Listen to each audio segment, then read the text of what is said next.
Very good afternoon to all.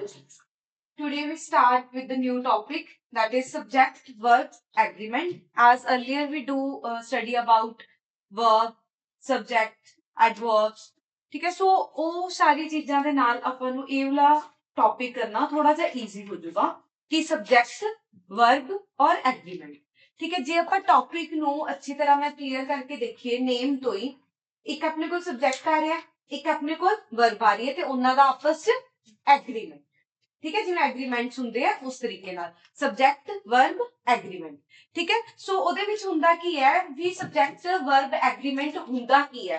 देखो इहदे विच आपां नूं इह चीज समझ आ चुकी कि इन्हां च इक तां एग्रीमेंट हो रहा है, पहली गल। दूसरी गल ये है कि सब्जेक्ट हुंदा की है, किसी पर्सन दा या तां उत्थे कोई डिटेल आ रही होगी, कित्थों सेंटेंस शुरू हो रहा है, किदे रिलेटेड सेंटेंस है। ठीक है, या पर्सन दे रिलेटेड या नंबर दे अकॉर्डिंग, मतलब जिवें भी सेंटेंस है उस अकॉर्डिंग भी किवें आ रहा है। ठीक है, ते वर्ब जो वो पर्सन या नंबर या जो भी एक सेंटेंस के अंदर जो भी सब्जेक्ट कोई भी काम कर रहा है वो की है, ओदी वर्ब है, एक्शन है। ठीक है, ते वो की काम कर रहे हैं, किस प्लेस पे खड़ के काम कर रहे हैं, किस तरीके नाल कर रहे हैं, वो अपने को की हो गया सब्जेक्ट वर्ब एग्रीमेंट। ठीक है, यदि हुन लिखो डेफिनेशन, देखो look, in a sentence the verb must agree with the subject। एक sentence ਦੇ ਵਿੱਚ verb ਕੀ ਹੋਗਾ, ਕਿਹਦੇ ਨਾਲ agree ਹੋਊਗਾ, subject ਦੇ ਨਾਲ। ਠੀਕ ਹੈ, ਇੱਕ ਗੱਲ clear ਹੋਗੀ। second, in other words we can say that the verb used is according to the person। verb ਕਿਵੇਂ use ਹੋਏਗੀ, ਇਹ ਬਹੁਤ important ਚੀਜ਼ ਹੈ। verb use ਹੋਣੀ ਹੈ, verb use ਹੋਣੀ मतलब सिंगुलर भी हुंदी है, प्लूरल भी हुंदी है। ठीक है, सो वर्ब किवें यूज होगी, according to the person and number. वी किवें किवें दा पर्सन है, सिंगुलर पर्सन है या प्लूरल पर्सन है, नंबर सिंगुलर नंबर है या प्लूरल नंबर है। जिवें दा जिस फॉर्म दे विच सब्जेक्ट या होएगा या आपां कह सकदे आ पर्सन या नंबर होएगा, उसे फॉर्म दे विच अपने कोल की होएगी, वर्ब होएगी। Clear, this is called verb agreement। this is all about verb agreement।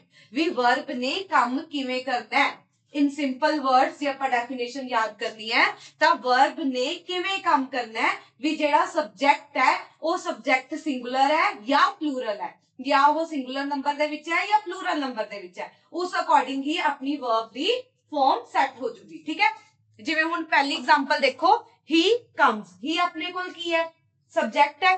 ठीक है, कम्स अपने कोल की है, वर्ब है। क्लियर, हुन ही अपने कोल केड़ा सब्जेक्ट है, सिंगुलर है या प्लूरल है, सिंगुलर है। ठीक है, सो ये अपने कोल क्या आ गया, सब्जेक्ट सिंगुलर, तो अपने कोल वर्ब भी केड़ी यूज होगी, सिंगुलर। सो अपने कोल इत्थे क्या आ गया, verb singular, singular verb. Clear, दूसरी गल हुन नीचे वाला दूसरी एग्जांपल देखो, दे कम, दे अपने कोल की है, प्लूरल है। ठीक है, सो ये अपने कोल केड़ा सब्जेक्ट हो गया, प्लूरल सब्जेक्ट। ता कम अपने कोल की होगा, प्लूरल, ता ये अपने कोल की होगी, प्लूरल वर्ब। तन एक चीज याद रखनी है, if the subject is singular, if the subject is singular,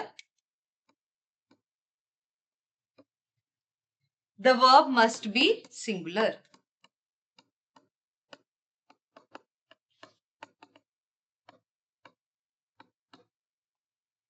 if the subject is plural, the verb must be plural।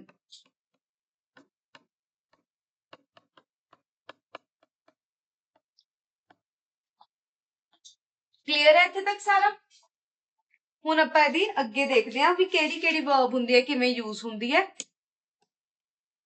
आपां थोड़ी जी सिंगुलर ते प्लूरल वर्ब नाल फैमिलियर जो होना होगा, समझना होगा किवें दियां हुंदी है। देखो, we need to be familiar with the singular and the plural verb. जिवें अपने कोल सिंगुलर वर्ब आ गई, इज और हैज। प्लूरल वर्ब च अपने कोल की आ गया, आर और हैव। जे आपां पास ए देखिए, जे पास दे विच देखिए अपने कोल सिंगुलर वर्ब की आ गई, वाज, ते प्लूरल वर्ब च क्या आ गया, वर।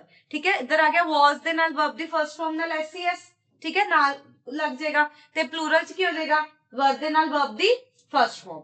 ठीक है, ते आपां जे इधर देखिए इहदे नाल इज लग के एस नाल वर्ब दी फर्स्ट फॉर्म नाल, ये तां सेम ही रहेगा। ठीक है, ਇਹਦਾ ਪੈਟਰਨ ਸੇਮ ਰਹੇਗਾ, ਇਹਦੇ ਵਿੱਚ ਆਰ ਲੱਗ ਕੇ ਹੋ ਜਾਏਗਾ ਵਰਬ ਦੀ ਫਰਸਟ ਫਾਰਮ ਨਾਲ। ਸਿੰਪਲ ਚ ਅਗਰ ਆਪਾਂ ਦੇਖੀਏ, ਟੈਂਸਸ ਨਹੀਂ ਦੇਖ ਰਹੇ, ਇਨ ਸਿੰਪਲ ਜਨਰਲ ਅਗਰ ਆਪਾਂ ਨੇ ਸਮਝਣਾ ਹੋਵੇ, ਠੀਕ ਹੈ, ਮਤਲਬ ਕਹਿੰਦਾ ਕਿ ਸਿੰਗੂਲਰ ਦੇ ਨਾਲ ਸਿੰਗੂਲਰ ਹੀ ਜਾਏਗੀ ਔਰ ਪਲੂਰਲ ਦੇ ਨਾਲ ਪਲੂਰਲ ਹੀ ਜਾਏਗੀ। ਓਕੇ, ਦੇਖੋ ਇੱਕ ਨਾ ਵਰਬ ਤੇ ਨਾउन ਦੇ ਵਿੱਚ ਇੱਕ ਛੋਟਾ ਜਿਹਾ ਡਿਫਰੈਂਸ ਹੁੰਦਾ ਹੈ, ਬਟ ਉਹ ਬਹੁਤ ਮੇਜਰ ਹੈ ਅਗਰ ਆਪਾਂ ਗਲਤੀ ਕਰ ਜਾਈਏ ਤਾਂ। ਦੇਖੋ ਅਗਰ ਨਾउन ਦੇ ਨਾਲ ਐਸ ਔਰ ਈ ਐਸ ਲਗਾ ਦਿੰਦੇ ਆ ਨਾ ਆਪਾਂ, ਕੋਈ ਵੀ ਨਾउन ਵਾਲਾ ਵਰਡ ਹੈ, ਆਪਾਂ ਉਹਦੇ ਨਾਲ ਐਸ ਔਰ ਈ ਐਸ ਲਗਾਤਾ ਤਾਂ ਉਹ ਨਾउन ਬਿਕਮਸ ਪਲੂਰਲ। ਠੀਕ ਹੈ, ਨਾउन ਕੀ ਬਣ ਜਾਂਦਾ ਹੈ?